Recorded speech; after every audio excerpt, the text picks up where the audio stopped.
Hey everyone, it's Steven GetMoneyMyrick here, and in today's video I will be doing my patented Void Arc season recap. Season 3 of the Void just finished up, so I'll be talking about how I finished, how I did, how I changed from last season, and also how the leaderboard changed and what the top players did.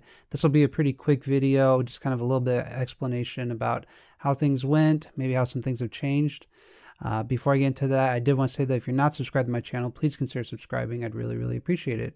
But diving in, let's go ahead and talk about how things went. So this season was very unique for me because this was the first season that I started managing 2 accounts.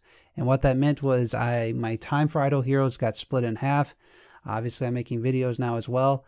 And so I definitely made some mistakes since I could not give my tender love and care to one specific account. So over on the left here, this is my Server 23 account, VIP 7. And over on the right here is my Server 13 account, VIP 12. And one thing I will say is I do not know how many Nova Crystals this account started with at the start of the season. I don't believe it was too many, but unfortunately I don't actually have a number. So I'm assuming that we rolled over a very small amount. But unfortunately I was forgetful and forgot to write down what the values were. So before we go any further, I did want to talk about my wall of shame here. My wall of shame is the fact that I have Void Lords left over on Sector 6. These are Sector 6 Void Lords. I believe both of them were at 100%. I really dropped the ball this time around in thinking that I would be fine because I had a V1 Athaqua. Let's start by talking about Server 23. I had a V1 Athaqua, and I thought that I'd be fine going forward, and I was kind of lazy about swapping around equipment on Drake and Rogan. I thought maybe it really didn't matter too much. I thought that by the end of the season I'd have all the buffs I need and all the PvE attacks that you could possibly get, but that ended up not being the case. I actually ran out. I could have, maybe V4 Athaqua, done some crazy things to try and get it figured out, but honestly, I was just too busy. So this is pretty embarrassing, obviously, because in the past I've been able to clear this, and Server 23 in general was just a mess, and I'll kind of get into why that was in a little bit. But yeah, problem there, and then the same thing on Server 13 here. I also left 2 bosses, and this one I don't feel as bad about. This one we did not have an Athaqua until about 2/3 of the way through the season. This account also doesn't have Sword Flash Gia, so it's definitely playing makeup here. And I almost undoubtedly, if I cared about Nova Crystals, I would have been better served just staying on Sector 5, so I could give myself a better chance of getting more Nova Crystals instead of leaving these 2 up. So this is not a video of like EA patting myself on the back like I had done the last 2. This is a video of me confessing all of my sins to you and feeling pretty bad about it, but that's just kind of the burden of managing 2 accounts and being short on time. So I know no excuse is a good excuse, but that's the context of kind of the results that we have going forward. The next thing I want to talk about was my Nova Crystal income. Server 23 specifically, I did earn 902,000 Nova Crystals this time around as opposed to 875 in Nova Crystals the time before. And that is with leaving 2 Void Lord bosses up. I also only finished with 282,000 adventure tokens as opposed to 311,000 adventure tokens. And that has a lot to do with the fact that I was skipping days at 90%, trying to just get more Nova Crystals.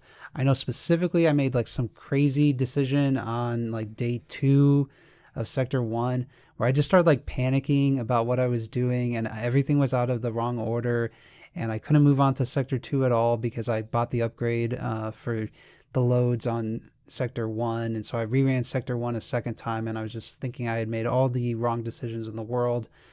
So it was like definitely a mess. It was definitely pretty hairy, but you can see that that strategy of getting more Nova Crystals did pay off. That was almost enough to make 1 more core, but I did finish outside with a lower rank, and I'll kind of talk about the ranking here in just a few. But coming along with getting slightly more Nova Crystals, it was a lower rank. And I think I really need to commit one way or the other.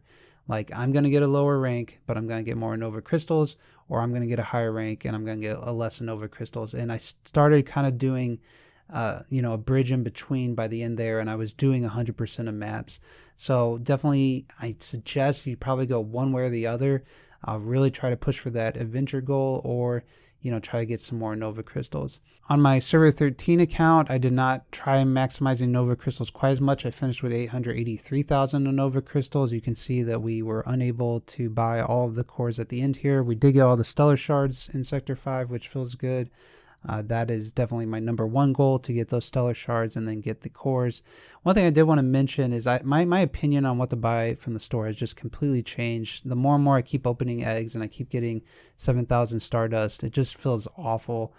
So actually I have started purchasing crystals of transcendence. I've pretty much avoided the pet materials entirely, especially the Stardust. Like, until I have enough evolution materials that this becomes important, I'm really not going to be buying this. And obviously the Void Gnar, just buffing the pet damage, that's just way less useful than I thought it was originally. So I'm not really too interested in either of these items. You can make an argument about the eggs that, I've seen the power of some eggs. We have a guild member who has all of the star spawns, or almost all the star spawns, and his power overall is like very high because he has all the star spawns and it's buffing him. But I've definitely moved more towards just the stellar shards, the bare minimum of eggs. And you can see I've actually started purchasing the heroic summon scrolls, because those help you complete events, events for pay to win artifacts. And I've needed heroic summon scrolls. I need them for Fiona.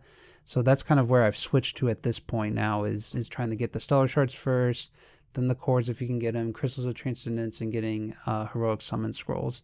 So not super thrilled with the results there. Again, I kind of have to pick this ground of, am I trying to get more adventure tokens, or am I trying to get more Nova crystals? And then the final thing I wanted to talk about was the leaderboard.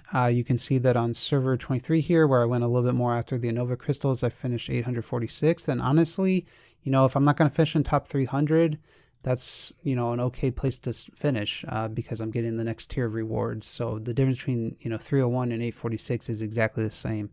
So that's an okay spot to finish. Maybe next season I can go a little bit harder on a Nova crystals and still finish in the top 1,000. That would kind of be a good goal to have there.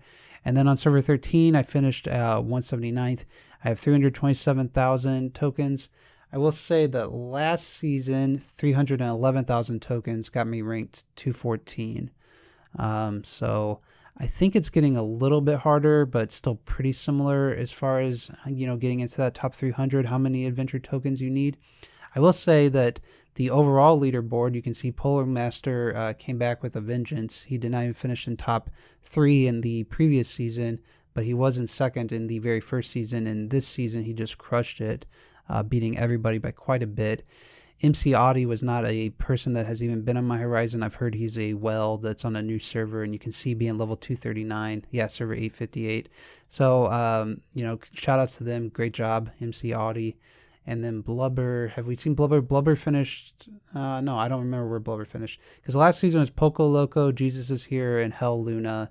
First season was Jesus is Here, Polo Master, and Norma. And so this season we have Polo Master, Audi, and Blubber. So we kind of have some changes there. Poco Loco dropped from 1st to 4th. Jesus is Here dropped from 2nd to 5th. And Luna, if I remember, Luna dropped like a ton. They probably stopped going for adventure tokens completely and started going for, where's Luna at? Right here in 49th. They probably stopped going for adventure tokens almost completely and just started going for Nova crystals, would be my guess about what they did. But yeah, you can see that every season it just gets higher and higher, because first place last season was 407 tokens and this time it's 429,000 tokens. So shout outs to everybody there on doing a good job. Yeah, just wanted to give a quick recap of season 3 of the Void Arc, kind of where things are at. Apologies for not killing the Void Lords more. I think we'll have better luck next season. I'll start taking a little bit, it's more serious early on. It's just a pain, to swap around gear and swap around enables, even though they've given us the enable shortcuts. It's just sometimes you're lazy and tired and you just want to smash, and you don't want to lose your energy because you're full. So you go ahead and you do one, and that just keeps happening every day. So that's where I finished. Let me know in the comments below how you all finished, any observations you have, any strategies that are working for you. Spaceship Lab this season, I didn't really spend too much on PvP. It didn't seem to help me too much as far as protecting myself. And that's all I have in this video. I'll see you on my next one. Bye.